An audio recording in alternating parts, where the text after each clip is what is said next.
그 포괄적 차별 금지라든지 평등기본법이라든지 약자보호라든지 어떤 이름을 짓든지 그 내용은 들여다보면 성소수자, 쉽게 말해 동성애 보호하는 법이 들어있습니다. 그리고 교회에서는 오래전부터 그것을 독소조항이라고 얘기해 왔습니다. 작년에도 110만 명의 교인들의 서명을 받아서 청와대 혹은 법무부, 국회, 그리고 제가 직접 국회에 가서 대표들에 전달했습니다. 근데 21대 국회가 시작하자마자 이렇게 코로나 경제가 어렵고 온 나라가 어려운 가운데 있는데 갑자기 공론 분열을 일으킬 만한 이 큰 과제를 가지고 이슈로 나왔습니다. 우리가 일반적으로 황금 만능주의를 세속화라고 질타하고 있는데 지금 하고 있는 것은 법 만능주의로 가고 있습니다. 법이 사람의 양심과 도덕과 그 상식을 깨고 법 하나를 만들어서 모든 양심을 덮으려고 하고 있습니다. 이게 법 만능입니다. 이것은 매우 악법이고 정치인들이 선한 법을 만들도록 힘을 써야 되지 왜 역차별을 주고 건전한 시민들을 범법자로 만드는 이런 법을 제정해야 되는지 저는 이해가 안 됩니다.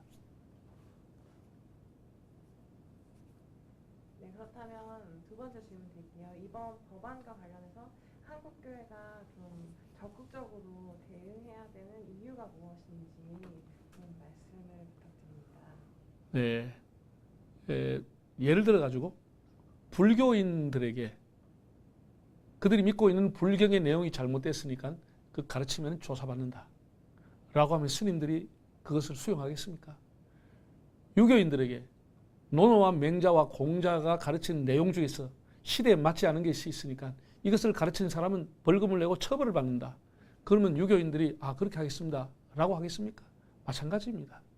우리는 성경에 있는 하나님의 말씀인 창조 질서를 거스리는 것을 이것은 잘못된 것이다. 이건 죄라고 하는 것을 가르치는 것을 그걸 처벌받겠다고 하면 이것이야말로 종교 탄압이라는 겁니다. 그리고 지금 이 법이 쉽게 말해 동성애 보호법입니다. 그럼 동성애를 반대하는 사람은 처벌법입니다. 우리나라가 표현의 자유가 헌법에 있는데 동성애 찬성의 자유만 있고 비판과 반대의 자유가 없다고 하는 것은 헌법에 위배되고 헌법에 침해되는 매우 잘못된 독재적인 발상이라고 봅니다. 그래서 우리 교인들뿐 아니라 건전한 시민들, 심지어 군대 자녀를 보내는 사람들도 불안해서 못 보내는 것이죠. 학교에 애들을 보내는데 이성애의 사랑이 아니고 동성애가 정상이고 아름답다고 가르치는 학교에 부모들이 불안해서 못 보내는 것이죠. 왜 이렇게 법을 역차별되는 법을 만들려고 하는지 이해가 되지 않습니다. 네, 그렇다면 한국교회총연합과 예장통합총회 차원에서 앞으로 이 사안을 어떻게 대응해 나가실 것인지 말씀 부탁드립니다. 네, 이 일이 긴급하기 때문에 지난 6월 25일 날 긴급 현직 총회장들 23명이 모여서 포괄적 차별금지 제정 반대 기도회를 하고 성명서를 발표했습니다. 한교총 주관으로. 그리고 저희 교단에서는 우리 교단 나름대로 총회장 성명서를 발표했습니다.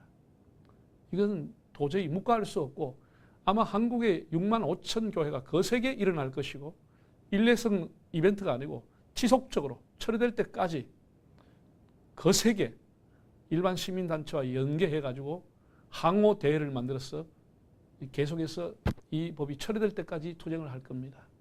그리고 결국은 이것은 발의가 되었을 뿐이지 법안을 만든 것은 국회에 달려 있습니다. 쉽게 말해서 여야 국회의원들과 개개인으로 만나고 정당의 대표들을 만날 겁니다.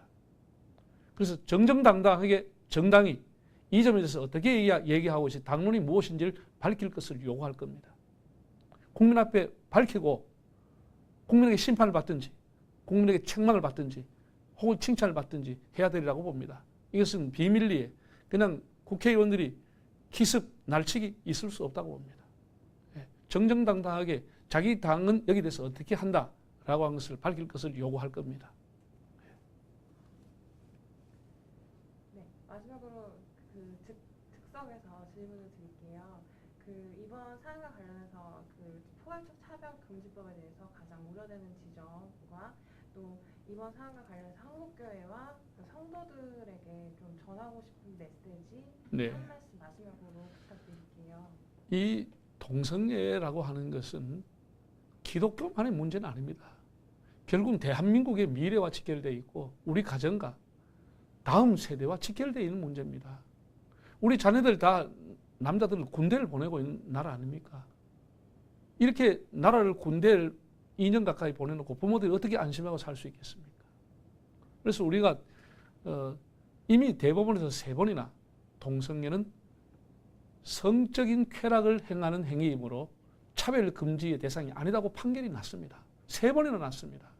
그런 것을 기어이 이렇게 다시 하겠다고 하는 것인데 교회는 건전한 시민단체들과 합해가지고 교회 안에서뿐 아니라 교회 밖의 사람들까지 무엇이 폐해인지를 신학자들 그리고 사회학자들 그리고 여기에 관계되는 전문가들 법적인 변호사들 이분들의 자문을 받아가지고 우리가 목회적인 차원에서뿐 아니라 사회학적인 차원에서 접근을 하려고 합니다.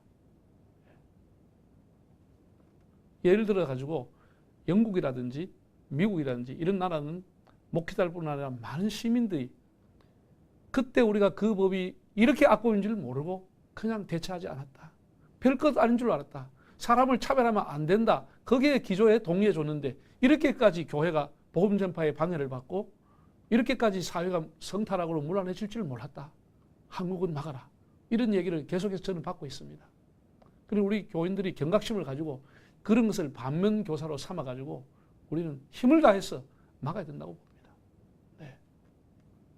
네, 지금 말씀하신 것 중에 목회적으로도 사회적으로도 적극적으로 한국교회가 나서서 네. 이렇게 막아야 된다라는 말씀을 네, 네. 하셨는데 그거에 대해서 조금만 더 구체적으로 우리가 이제 이것은 진영 논리를 떠나서 진보다 보수다 이런 정치적인 이데올로기가 아닙니다. 우리의 가정과 미래가 순결한 결혼 생활을 할 수 있느냐. 우리 국가의 제일 큰 아젠다가 인구 절벽, 인구 감소입니다. 해마다 인구가 줄고 있습니다. 심지어 신생아가 100만 명이 태어나던 나라가 30만 명대로 떨어졌습니다. 그러면 인구 절벽의 시대에 동성애라고 하는 것은 완전히 국가의 가장 큰 정책과 모순되는 정책입니다. 이것을 우리 일반 시민들에게 우리가 알려야 된다고 봅니다. 이번에 국가인권위원회에서 조사를 했습니다. KBS에서도 조사를 했다고 제가 들었는데 그 설문지 내용을 보면 얼마나 웃긴지 모릅니다. 너무나 설문 내용 자체가 제한된 겁니다. 당신은 선생님은 선생님은 차별금지 법에 대해서 찬성합니까 반대합니까 이렇게 물었습니다. 누구나 다 차별금지하면 안 된다는 대답이 나오죠. 그게 그러니까 근 90%가 나온 겁니다. 88%가 나온 줄 제가 알고 있습니다.